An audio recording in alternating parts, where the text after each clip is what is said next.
오늘 우리에게 주시는 하나님의 말씀은 요한복음 7장 14절에서 24절의 말씀입니다. 요한복음 7장 14절에서 24절의 말씀을 봉독하겠습니다. 이미 명절의 중간이 되어 예수께서 성전에 올라가사 가르치시니 유대인들이 놀랍게 여겨 이르되 이 사람은 배우지 아니하였거늘 어떻게 그를 아느냐 하니 예수께서 대답하여 이르시되 내 교훈은 내 것이 아니요 나를 보내신 이의 것이니라. 사람이 하나님의 뜻을 행하려 하면 이 교훈이 하나님께로부터 왔는지 내가 스스로 말함인지 알리라. 스스로 말하는 자는 자기 영광만 구하되 보내신 이의 영광을 구하는 자는 참되니 그 속에 불의가 없느니라. 모세가 너희에게 율법을 주지 아니하였느냐? 너희 중에 율법을 지키는 자가 없도다. 너희가 어찌하여 나를 죽이려 하느냐? 무리가 대답하되 당신은 귀신이 들렸도다. 누가 당신을 죽이려 하나이까? 예수께서 대답하여 이르시되 내가 한 가지 일을 행하매 너희가 다 이로 말미암아 이상히 여기는도다. 모세가 너희에게 할례를 행했으니 그러나 할례는 모세에게서 난 것이 아니요 조상들에게서 난 것이라. 그러므로 너희가 안식일에도 사람에게 할례를 행하느니라. 모세의 율법을 범하지 아니하려고 사람이 안식일에도 할례를 받는 일이 있거든 내가 안식일에 사람의 전신을 건전하게 한 것으로 너희가 내게 노여워하느냐? 외모로 판단하지 말고 공의롭게 판단하라 하시니라. 아멘.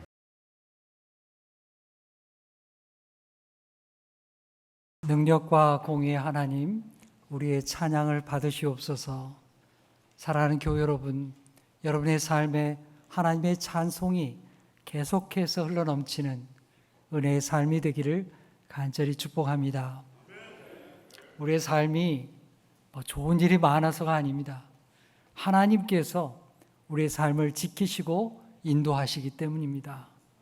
하나님의 인도하심을 따라서 날마다 소망 중에 살아가기를 간절히 축복합니다.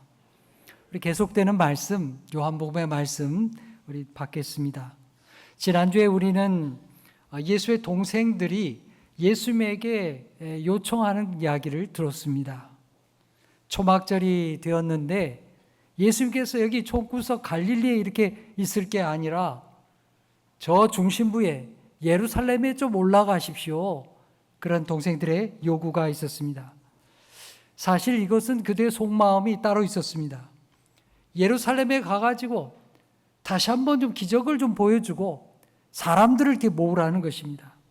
흩어져 버린 사람들, 그 사람들을 끌어모으고 다시 인기와 세력을, 힘을 모으라고 예수님에게 요구하는 것입니다. 그래야 자기들도 좀 이렇게 덕보는 게 있겠다, 그런 마음이 있었던 거죠. 그러나 동생들의 요청에 대해서 예수님은 거절하셨습니다. 그리고 예수님께서는 내 때가 아직 이르지 않았다, 그렇게 말씀하셨습니다. 동생들이 말하는 그런 동기와 목적, 그 기적을 행해서 사람들 끌어모으는 그런 방식으로는 예수님께서는 예루살렘에 가지 않겠다고 말씀하셨습니다.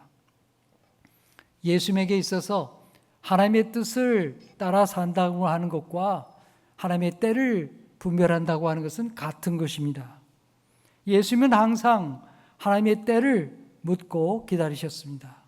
그리고 그때는 세상의 영광을 위한 것이 아니라 하나님의 뜻을 이루는 것이고 십자가를 향하는 것이었습니다.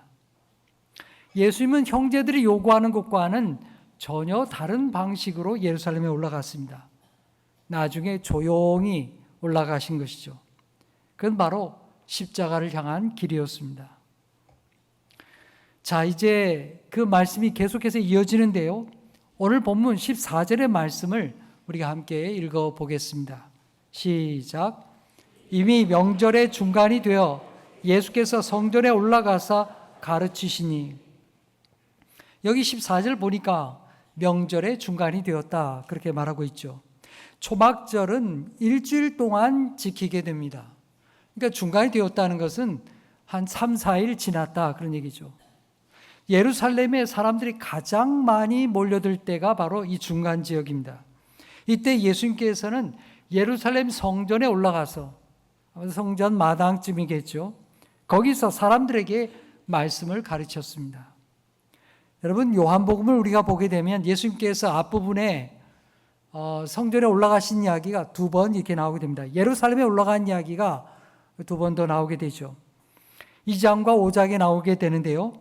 2장에서는 예수님께서 성전에 올라가셔서 장사하는 사람들을 내쫓고 성전을 깨끗하게 정화하신 그런 사건이 기록되어 있습니다. 요한복음 5장에는 예수께서 예루살렘에 올라가셔서 양문 곁에 있는 베데스다 목가에 가가지고 거기에 누워있는 38년 동안이나 누워있는 그 병자를 고친 그 이야기가 기록되어 있습니다. 그런데 이번에는 예수님께서 이 초막절 중간에 올라가셔서 이 성전에서 말씀을 가르치는 것을 우리가 보게 됩니다. 그러니까 지난번까지는 예수님께서 예루살렘을 방문하시면서 뭔가 행동을 취해가지고 뭔가 사람들에게 보여주는 뭔가를 행하셨습니다. 그런데 이번에는 예수님께서 이 가르치는 일에 집중하고 계시는 걸 우리가 보게 되는 겁니다. 예수님이 이렇게 가르치시니까 사람들의 반응이 어떻게 일어났을까요? 오늘 우리 15절 말씀 우리 함께 읽어보십시다. 시작. 유대인들이 놀랍게 여겨 이르되 이 사람은 배우지 아니하였거늘 어떻게 그를 아느냐 하니, 유대인들의 반응이 뭐라고 합니까? 깜짝 놀랐다는 것입니다. 아니, 이 사람은 배우지도 않았는데 어떻게 이렇게 놀랍게 그를 잘 아느냐, 놀라운 말씀을 가르칠 수 있느냐, 이렇게 놀라워했던 것이죠. 여기에 어떻게 그를 아느냐라고 하는 것은 어떻게 문자를 아느냐, 그 말이 아니에요. 글씨도 못 읽는다, 그 얘기가 아닙니다. 이 말의 뜻은 무엇이냐 하면 갈릴리 사람, 저 시골 촌구석의 사람 출신인 예수라는 이 사람이 유명한 랍비한테 배우지도 않았는데 어떻게 이렇게 뛰어나게 말씀을 분별하고 율법을 잘 알고 깊이 있는 말씀을 할 수가 있느냐, 그런 뜻이에요. 예수의 말씀은 율법을 새롭게 해석하는 것이었거든요. 예수의 말씀은 정말 영적인 통찰력이 있었습니다. 자, 여러분, 우리가 마가복음 1장을 보게 되면 예수의 가르침의 특성에 대해서 말씀합니다. 마가복음 1장 22절 우리 함께 읽어보겠습니다. 시작. 뭇 사람이 그의 교훈에 놀라니 이는 그가 가르치는 것이 권위 있는 자와 같고 서기관들과 같지 아니함이로라. 아멘. 예수님께서 가르치는 것을 가만 들어보면 당시의 서기관들이나 바리새인들과는 완전히 달랐다는 거예요. 예수님 당시의 서기관이나 랍비들, 바리새인들은 그러면 어떻게 가르쳤을까요? 그들은 무슨 말을 하든지 자기 스승의 이름을 내세우면서 주장을 하게 되었습니다. 말이지, 우리 스승인 선생님 랍비가 이렇게 가르쳤어, 이렇게 얘기했던 겁니다. 그렇게 해서 자기 말의 정당성을 확보하게 된 거죠. 당시 바리새인들은 지금 내가 하는 말이 맞다고, 왜냐? 나는 유명한 랍비 선생님 누구 밑에서 배웠기 때문이야. 내가 하는 말이 맞는 거라고, 이렇게 주장을 했습니다. 권위 있는 랍비의 이름을 내세우면 내세울수록 자기 권위가 올라가는 거예요. 자기가 그런 권위 있는 사람 밑에서 배웠으니까 내 주장이 맞다, 이렇게 얘기하는 거죠. 요새 말로 쉽게 예를 들어 볼까요? 여러분, 요즘에 TV에 나오는 유명한 셰프들이 많죠. 요리사들이 많습니다. 그 중에 에드워드 리라는 분이 있습니다. 미국에 사는 분인데 그분이 한국까지 이렇게 매주 이렇게 방송에 와가지고 촬영하고 갑니다. 그분이 여러 가지 요리를 잘하는데 말이죠. 그 방송 챌린지에서 두부 요리로 굉장히 유명해졌어요. 그러다 보니까 두부 요리에 대해서 일가견이 있다 알려지게 된 거죠. 그래서 사람들이 두부 요리를 그 사람이 한 대로 따라한다고 칩시다. 예를 들어 말이죠. 그대로 따라하는 겁니다. 그래서 사람들이 누군가에게 먹어보고, 야, 이거 누가 이렇게 가르쳤어? 이상하잖아. 그러면 사람들이 또 뭐라 그럽니까? 에드워드리가 이렇게 가르쳤어. 그러면 아무 소리도 못 하는 거예요. 왜냐? 그 사람이 워낙 유명한 셰프니까. 자, 이런 분위기였던 거예요. 유대인들은 자기 랍비 선생님이 가르친 대로 얘기했다. 거기서 내가 발전해서 이렇게 얘기한다. 그러면 사람들이 아무 소리를 못 하는 거예요. 그런데 예수님은 달랐습니다. 예수님은 어떤 랍비의 말도 인용하지 않았어요. 그러나 가장 진실되게 율법의 핵심을 가르쳤습니다. 대신에 예수님은 어떻게 말씀을 하셨느냐? 여러분 다 알고 있습니다. 예수님의 말씀을 우리가 읽을 때마다 자주 나오는 표현이 있습니다. 예수님은 어떻게 말씀하셨냐? 내가 진실로 진실로 내게 이르노니. 예수님이 그렇게 말씀하신 거예요. 근데 당대의 랍비들과 당대의 바리새인들은요, 절대로 그렇게 얘기하지 않았습니다. 우리 랍비 선생님이 이렇게 말씀하시다, 이렇게 얘기를 꺼내는 거예요. 당시로서는 대단히 파격적인 일입니다. 아무도 그렇게 말하지 않았습니다. 하지만 예수님은 자신의 말씀을 분명하게 전하셨습니다. 이런 예수님의 모습이 당시의 유대인들과 당시 서기관들, 바리새인들 대단히 불편하게 했습니다. 못마땅했어요. 그래서 15절에 그렇게 말하는 것입니다. 이 사람이 배우지도 않았는데 어떻게 이렇게 글을 잘하느냐. 이건 일종의 비난이고요, 험담하는 것입니다. 하지만 예수님은 어떤 랍비보다도 하나님의 말씀에 정통했고 율법에 정확했고 하나님의 말씀을 분명하게 우리에게 가르쳤다는 사실입니다. 우리는 여기 15절 말씀에서 또 하나를 발견하게 됩니다. 그 뭐냐? 지금 유대인들이요, 예수님이 가르치신 말씀의 본질, 말씀의 내용에 대해서는 집중하지 아니하고 별로 관심이 없습니다. 이들의 관심은 지금 뭡니까? 이 사람 출신이 어디냐? 이 사람 저 어디 갈릴리 촌곳에서 왔잖아. 누구 밑에서 배웠느냐? 이 사람 배운 거 뭐 이력이 없어. 이런 외적인 것이 이 사람들의 중심 관심이었습니다. 예수님이 가르치신 말씀의 진실한 내용에 대해서는 진심으로 받아들일 자세가 되어 있지 않았습니다. 사실 예수님의 제자들 가운데도 처음 제자들 중에도 그런 일이 일어났습니다. 요한복음 1장을 보게 되면 나다나엘이 그러했죠. 예수를 먼저 만났던 빌립이 나다나엘에게 가서 얘기를 한 겁니다. 야, 오늘 내가 말이지 메시아를 만났어, 메시아를. 그 사람은 저 갈릴리 나사렛 사람 요셉의 아들 예수야. 그 사람이 메시아라고. 이렇게 빌립이 아주 그냥 열변을 토하면서 예수님에 대해서 얘기했습니다. 그랬더니 나다나엘이 뭐라고 얘기합니까? 야야, 헛소리 하지 마라. 나사렛에서 무슨 선악이 날 수가 있다고 그래. 빌립의 말을 한 방에 부정했습니다. 나다나엘도 처음에는 겉모습으로 예수님의 드러난 외모로, 출신으로, 배경으로 예수님을 선입견을 가지고 보았습니다. 하지만 예수님의 부름을 받고서 이 나다나엘이 마음을 고쳐먹게 되었죠. 아, 이분이 진짜 하나님의 아들 예수시구나. 예수의 제자가 되었던 것입니다. 여러분, 우리가 가져야 될 태도는 무엇입니까?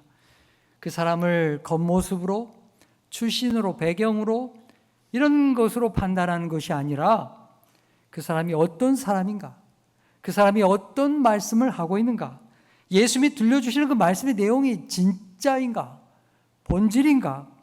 그걸 깊이 알려고 마음을 열고 들어야 하지 않겠습니까? 그런 자세가 있어야 하는 것입니다. 예수님은 유대인들이 그런 자세를 갖지 않냐고 겉거죽만 보고 있는 것을 안타까워하셨습니다. 자, 자신의 말씀의 출처를 궁금해하시는 예수님께서 그들의 분위기를 아시고 16절에 말씀합니다. 우리 함께 읽어보겠습니다. 시작. 예수께서 대답하여 이르시되 내 교훈은 내 것이 아니요 나를 보내신 이의 것이니라. 아멘. 예수님이 뭐라고 말씀하십니까?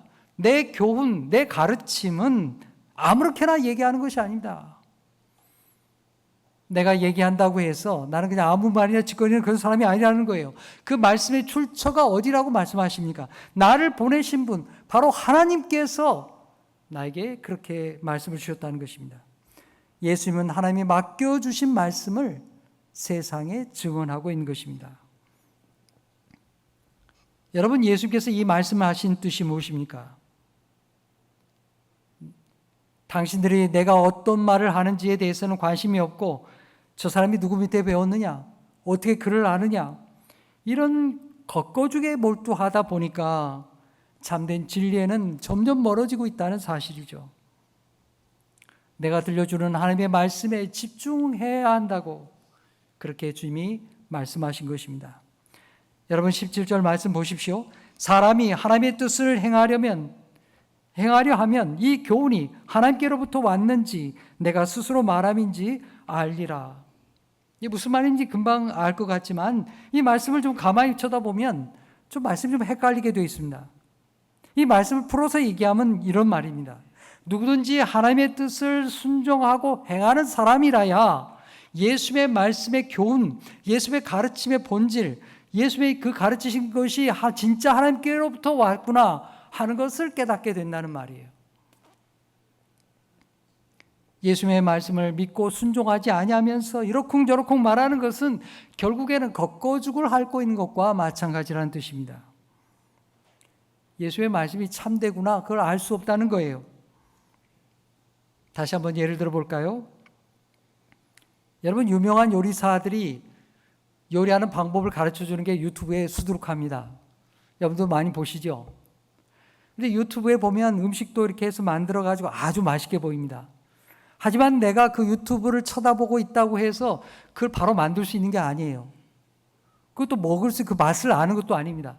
그냥 맛있겠구나 그런 정도죠. 실제로 그것을 우리가 맛보려면 어떻게 해야 됩니까? 해봐야 됩니다. 아, 이 사람이 가르치는 게 진짜 이게 맛있는 거구나. 보는 정도가 아니라 그 말씀을 믿고 순종하고 그대로 따라해서 만들어 봐야 만들 수 있는 법을 알게 되는 거죠. 그리고 그 맛도 알게 되는 겁니다. 아, 이 맛이구나. 그렇게 알게 되는 거예요. 마찬가지입니다. 예수님의 말씀을 이러쿵저러쿵 외적으로 평가하는 것, 그게 중요한 게 아니고요. 예수님을 믿고 순종함으로써 그 말씀의 본질을 알게 되는 것입니다. 예수 말씀이 진짜구나. 하나님이 보내신 하나님의 아들이구나. 이걸 알게 된다는 사실이에요. 우리 속담에 그런 얘기 하잖아요. 부뚜막에 소금도 넣어야 짜다. 아무리 쳐다보고 있으면 뭐 하겠어요? 실제로 그 말씀을 믿고 순종해야 그 진리를 알게 되는 것입니다. 여러분 기독교의 진리는 바로 거기에 있습니다. 알고 믿기 시작하는 게 아닙니다. 다 알 것 같아서 믿는 게 아닙니다. 우리의 믿음을 통해서 믿음의 순종을 통해서 진짜 알게 되는 것입니다. 신뢰와 믿음을 통해서 예수 그리스도를 만나게 되고 예수 그리스도를 보게 되는 것입니다. 아, 예수의 말씀이 진짜구나. 그 아는 길을 믿고 순종하는 데부터 시작이 되어지는 것입니다. 여러분 하나님께서 우리에게 성경 말씀을 주실 때 사람들이 하나도 못 알아듣도록 기록한 게 아닙니다. 하지만 반대도 있습니다. 세상에 아무리 탁월한 지식을 가진 지식이냐 해도 이 말씀을 자기 마음대로 다 이해할 수 없습니다. 그럼 어떻게 해야 되느냐? 하나님의 영이신 성령님을 도우심을 통해서 우리가 믿고 순종함을 통해서 이 말씀의 본질을 깨닫게 되는 것입니다. 아, 이 말씀이 그 말씀이구나. 성령 하나님을 통해서 이 말씀이 바로 깨달아지는 것입니다. 우리가 말씀의 본질을 믿음과 순종을 통해서 알 수 있게 된다는 사실입니다. 예수님 앞에 수많은 사람들이 이렇게 모여 있어요. 이 사람들은 지금 본질은 잃어버리고 엉뚱한 생각들만 하고 있는 것입니다. 여러분 요한복음 3장을 보게 되면 유대교의 율법학자였던 니고데모가 나옵니다. 근데 이 사람은 율법에 뛰어난 학자였지만 당대 율법을 가르치는 사람이었지만 예수의 말씀을 알아듣지 못했습니다.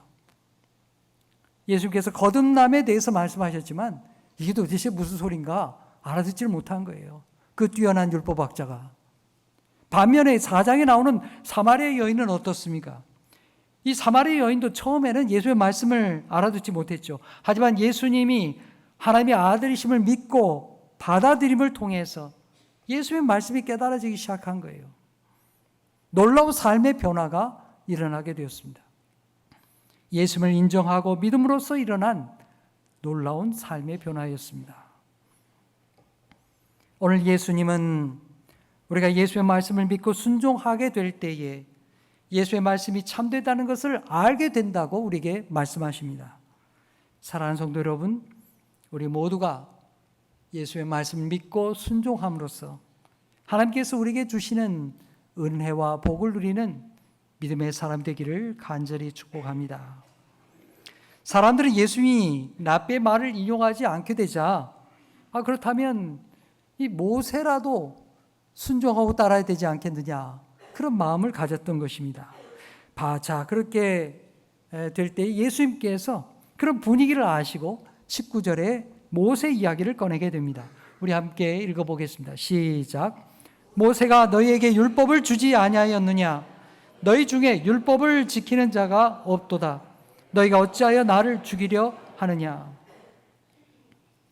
유대인들이 가지고 있는 율법이라고 하는 것은 하나님께서 모세를 통하여 주신 법입니다.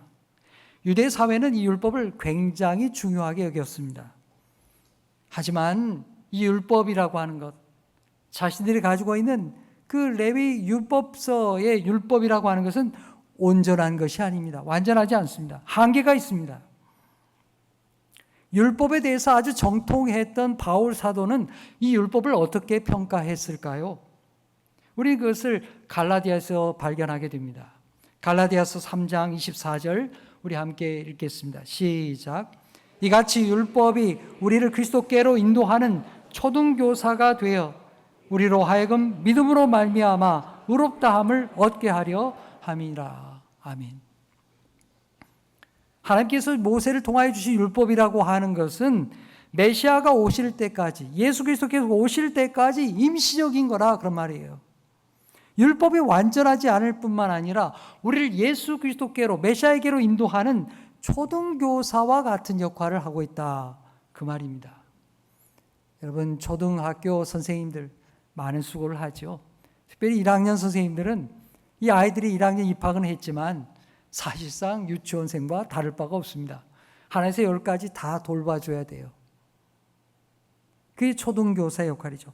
하나님께서 주신 율법이라고 하는 것은 이게 완전하다 이렇게 준 게 아닙니다. 불완전하지요. 예수님께서 오실 때까지, 완전하신 예수님께서 우리를 구원으로 인도하실 때까지 그들에게 주신 하나님의 하나의 방법이었던 것입니다. 그런데 이 유대인들이 이 오랜 세월 동안 율법을 지키며 살아오다 보니까 이게 율법이 완전한 거구나, 이렇게 착각하게 된 것입니다. 그래서 예수님이 그들을 책망하십니다. 너희 중에 율법을 지키는 자가 없도다. 여러분, 이 말이 뭔 말일까요? 지금 자신들은 율법을 누구보다도 잘 지킨다고 생각하고 있죠.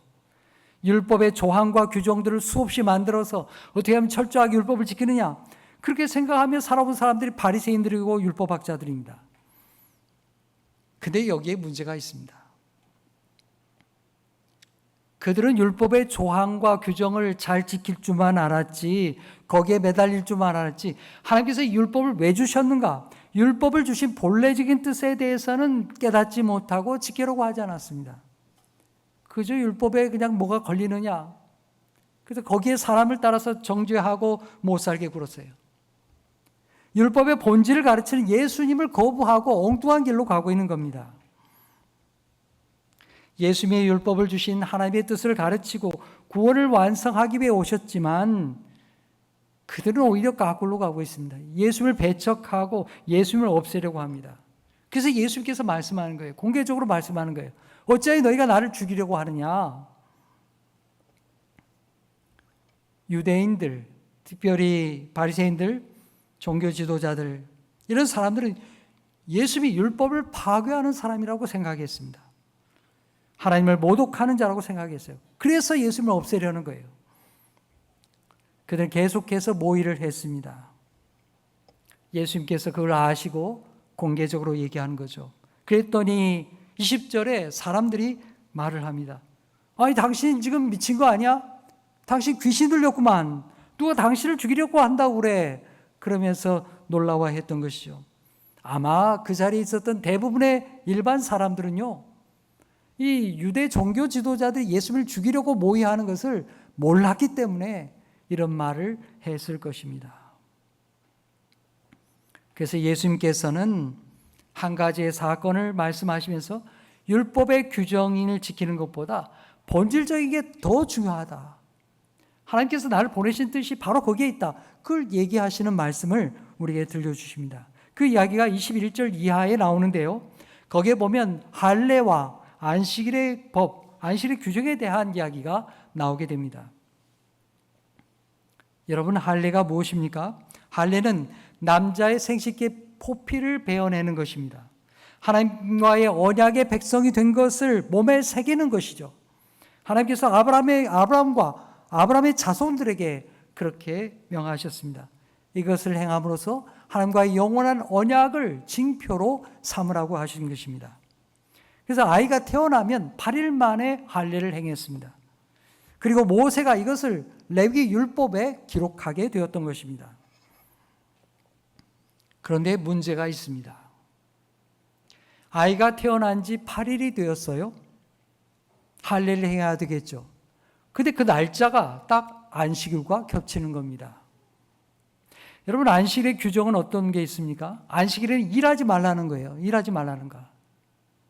자, 그러면 안식일의 규정을 따라 할례를 행하지 말아야 할까요? 아니면 할례법을 따라서 할례를 행해야 될까요? 서로 충돌이 일어나는 거예요.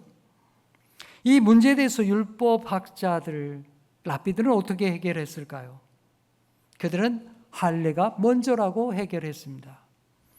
비록 안식일이긴 하지만 안식일에도 할례를 행하는 것이 본래적인 뜻이 아니겠느냐, 이렇게 가르친 거예요. 그게 바로 오늘 22절과 23절에 나오는 배경의 말씀입니다. 예수님은 바로 이런 유대의 랍비들과 서기관들의 가르침을 예로 들어서 얘기하는 겁니다. 자, 우리 23절 읽겠습니다. 23절 시작. 모세 율법을 범하지 아니하려고 사람이 안식일에도 할례를 받는 일이 있거든 내가 안식일에 사람의 전신을 건전하게 한 것으로 너희가 내게 노려워하느냐. 예수께서 무슨 사건을 생각하면서 이야기를 지금 하고 있습니까? 바로 요한복음 5장에 나오는 베데스다 목가에 38년 된 병자를 고친 그 사건을 예수님이 생각하시면서 말씀하는 겁니다. 예수님은 예루살렘에 올라가셔서 이 38년 동안이나 고통받던 그 사람을 고쳐주셨습니다. 근데 그 날이 언제냐면 바로 안식일 날 고쳐주셨어요. 그러니까 이걸 보고서는 유대인들이 노발대발하는 거예요. 왜 하필이면 안식일 날 이 병자를 고치는 거냐? 안식일법을 아주 무시하는구만. 저 사람은 그냥 놔두면 나중에 더 큰 일을 벌릴 사람이야. 비난을 하면서 예수님을 죽이려고 했습니다. 예수님을 율법을 부정하는 자로 몰아갔던 것입니다. 자, 여러분, 조금 전에 예수님께서 언급하신 안식일의 법과 할례 율법을 한번 생각해 보십시오.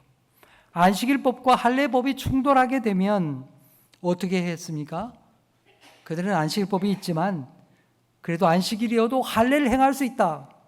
그것이 하나님의 뜻에 본질적으로 가깝다. 그렇게 가르친 거예요. 그렇게 허용했습니다. 자, 그렇다고 하면 예수님께서 38년 된 병자를 안식일에 온전케 하신 것이 뭐가 문제가 되느냐는 거예요. 그것이 왜 죽일 죄가 되느냐는 것입니다. 그게 예수의 말씀의 뜻이에요. 예수님께서 안식일에 그 사람을 고친 것은 단지 몸만 고쳐준 게 아닙니다. 그 사람의 마음과 영혼과 그의 삶을 온전히 회복하신 것입니다. 여러분, 안식일의 목적이 뭘까요? 안식일에 하나님이 기뻐하실 일이 도대체 뭘까요? 하나님을 예배하는 거죠. 우리로 안식을 얻게 하는 것입니다. 그리고 더 나아가서 죄인된 나와 같은 사람이 사망에서 생명으로 옮김을 받고 건짐을 받는 게 그게 본래적인 하나님의 뜻입니다. 안식일의 뜻이에요. 그 다음에 예수님께서 안식일 날 38년이나 된 이 고통받는 이 사람을 고쳐준 이 사건은 안식일을 어긴 게 아니죠. 오히려 안식일의 뜻을, 하나님의 뜻을 가장 충실하게 행하신 분이 바로 예수님이십니다. 그래서 비난받을 일이 아니라 감사하고 축하할 일이고 칭찬해야 될, 영광을 돌려야 될 일이 바로 예수님이 하신 일입니다. 자, 이제 말씀을 정리하겠습니다. 예수님은 초막절 중간에 예루살렘 성전 마당에 가셔가지고 하나님의 말씀을 가르쳤습니다. 예수님은 어떤 랍비보다도 가장 깊은 예수의 말씀, 하나님의 말씀을 가르쳤습니다. 하지만 이 사람들은, 종교 지도자들은, 랍비들은, 바리새인들은 야, 이 사람이 도대체 어디서 이렇게 배워먹었냐? 저 시골 출신이 뭘 안다고 그래? 그렇게 예수님을 무시했습니다. 예수님을 외모로 판단하고 믿으려고 하지 않았습니다. 예수님의 출신이나 외적인 조건 때문에 예수님을 거부했던 것이죠. 주님을 믿고 순종할 때 비로소 알게 되는 하나님의 은혜를 그들은 잃어버렸습니다. 바리새인들, 지도자들은 예수님이 안식일도 지키지 않고 율법을 범하는 사람, 세상을 혼란케 하는 사람이라고 생각했습니다. 그래서 없애버려야 될 사람이다. 그렇게 생각했던 것이죠. 하지만 예수님은 전혀 그런 분이 아니십니다. 오히려 하나님께서 주신 안식일의 목적을 이루시고 사람의 생명을 살려주신 참된 하나님의 아들이십니다.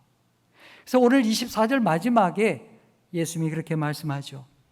예수님을 외모로 겉으로 판단하지 말고 올바르게 공의롭게 판단해라. 성도 여러분, 우리는 예수님을 어떻게 믿고 있습니까? 세상 사람들이 말하는 것처럼 야, 예수도 세상의 위대한 성인들 가운데 한 사람이지, 그렇게 외모로 판단하십니까? 아니죠. 우리는 그럴 수 없습니다. 하나님이 보내신 메시아고 우리의 구세주고 나의 구원자가 되시는 분이 바로 예수 그리스도이십니다. 주님을 믿고 순종하는 것이야말로 주님에 대한 겉거죽을 벗겨내고 외모로 보이는 것을 넘어서서 주님이 가르쳐주신 말씀의 본질과 구원을 알게 되는 것입니다. 사랑하는 성도 여러분, 예수님 주변에는 다양한 부류의 사람들이 있었습니다. 서기관들, 바리새인들, 일반 유대인들, 그리고 제자들이 있었습니다. 여러분은 그 사람들 중에 어디에 속하는 사람입니까? 예수님을 겉으로 율법으로 판단하는 유대인들이 아니라 예수님을 진짜로 믿고 주님의 말씀에 순종하는 그런 그리스도의 사람들, 주님의 제자가 되시기를 간절히 축복합니다. 그것이 우리가 구원으로 가는 길입니다. 그리고 더 나아가서는 예수님께서 말씀하신 것과 같이 우리도 다른 사람을 외모로 율법으로 판단하며 사는 사람이 아니라 예수님과 같이 율법을 넘어서 관대와 사랑으로 구원으로 인도하는 하나님의 사람, 작은 예수가 되시기를 간절히 축복합니다. 그래서 내 삶의 주님의 살리시는 은혜의 역사가 나타나고 우리 가정과 이웃에게 사랑과 구원이 임하는 놀라운 그리스도인이 되기를 간절히 축복합니다. 기도하겠습니다. 하나님 아버지, 오늘도 저에게 생명의 말씀을 들려주시니 감사합니다. 주님, 우리로 유대인들과 같이 겉모습과 외적인 것에 갇혀서 주의 말씀을 깨닫지 못하는 자가 되지 않게 하여 주옵소서. 주의 말씀을 진심으로 믿게 하여 주옵소서. 특별히 우리에게 하나님의 뜻을 따르고자 하는 순전한 마음을 주시고 예수님의 가르침이 참된 진리요 하나님의 말씀인 것을 믿고 순종하게 하여 주시옵소서. 주님, 저희로 예수님이 하셨던 것처럼 율법이 아니라 사랑으로 살게 하여 주옵소서. 예수님께서 안식일에도 38년 된 병자를 온전하게 고쳐주신 것처럼 우리도 한 사람을 사랑하고 구원하는 그런 환대의 사람들, 성령의 사람들이 다 되게 하여 주시옵소서. 예수의 이름으로 기도하옵나이다. 아멘.